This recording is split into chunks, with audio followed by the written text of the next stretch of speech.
Hey y'all, what's up? It's your boy Evan here. Welcome to the cartoon block. And today I'm going to show you guys how to sketch Kylo Ren. I know what I have to do, but I don't know if I have the strength to do it. Somebody smack him across his head. Anyway, get back here, let's get started. So I'll be using my Wacom Intuos for today's drawing. And we're going to go ahead and get started. But first, let me go ahead and pull out some of my Star Wars toys for inspiration. And next, I want to go ahead and grab some photo reference, different images of Kylo online. And once I have my images set, I just want to go ahead and start sketching. And here I'm using Photoshop CS. And yeah, just start sketching a light framework of his head. He's very reminiscent of like Darth Vader. And you want to be free and very loose in this point of your drawing. You don't want to be too tight. You want to make sure that a lot of your strokes are just like free flowing and loose, and not be concerned about getting any kind of details in just yet. And then once I finish the loose sketch, I now want to go ahead and make a new layer. I'll put that on top of the sketch, and I want to just start dropping in the blacks. Just start putting in the heavy black areas. Even though he's a black character on his mask and everything, just be careful. In reality, everything is not black when we see it on the eye. So we want to go ahead and make sure we put in some white highlights and shines. And the way I do this is that on the same layer within Photoshop, I'll start erasing out the white highlights off of his helmet. And that's really where using a digital tool like the Wacom Intuos comes in handy. You can go ahead and start just putting in a lot of things and making corrections and on different layers. And I'm continuing to erase out all the areas that aren't pure black on his mask. So I'm using the eraser tool to get that design around his visor and the front of his mask. I'm erasing out certain cracks, and you don't have to be concerned about being precise right now. It's just getting something down on the image, and then as we go through the process, we can go ahead and continue molding, shaping, adjusting. It's never about putting down the perfect line. It's about just putting something down first, and then we can go ahead and continue to mold it and tweak it as we go along.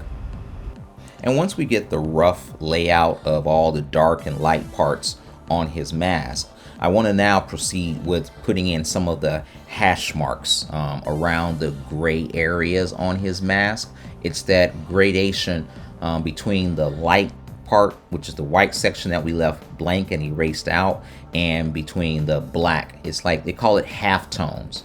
You might hear half tone or gradient. Well, the way you do that in inking is by putting in hash marks.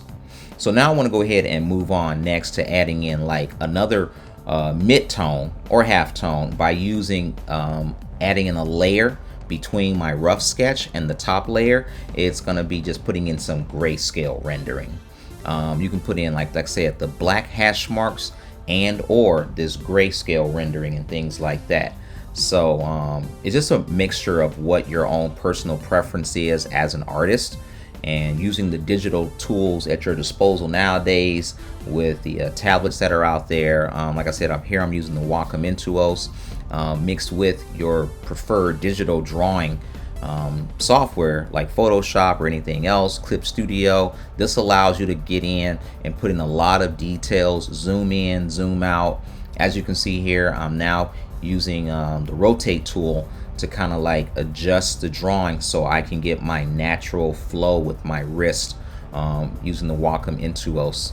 And I'm just putting in now, erasing out certain highlights on him, and it's really cool to kind of like put in the cracks and the dark parts inside the white highlighted areas. And then as I'm going into the black part of his helmet, I can use the white part to make the cracks pop off of his helmet as well. And at this point, it's just more about fine-tuning certain details. So like I'm in this crack area on his helmet, it was black, and now I can go ahead and put a white highlight along the edge of that crack. It's things like this that make your drawing pop. So whatever you want to stand out, just make sure that you have a dark or white background, or layer, and then you can go ahead and put something contrast or opposite of the value on top of it or nearby.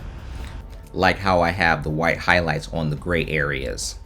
Luke, I am your father. Now once I have all of the main layers in there, I'm adding a top layer above everything where I'm putting in white highlights and shines. And because Kylo Ren is kind of like a tough, rough character, it's very appropriate to go ahead and put in like a different type of brush to add these highlights on there. You can use any kind that you want, but I'm preferring to go with more of a chalky, splattery type of brush to put the white shines and like paint splatters in there. And then I'll go in and use like a regular brush to kind of like put in some streaks of highlights so different parts of his black mask can pop out off the page. So there you have it. That's Kylo Ren, aka Ben Solo. All right, guys, thanks for watching. If you want to get your hands on my Kylo Ren Photoshop layered file sketch, click the link below and you can go ahead and download it. That's my free gift to you. Till next time, deuces.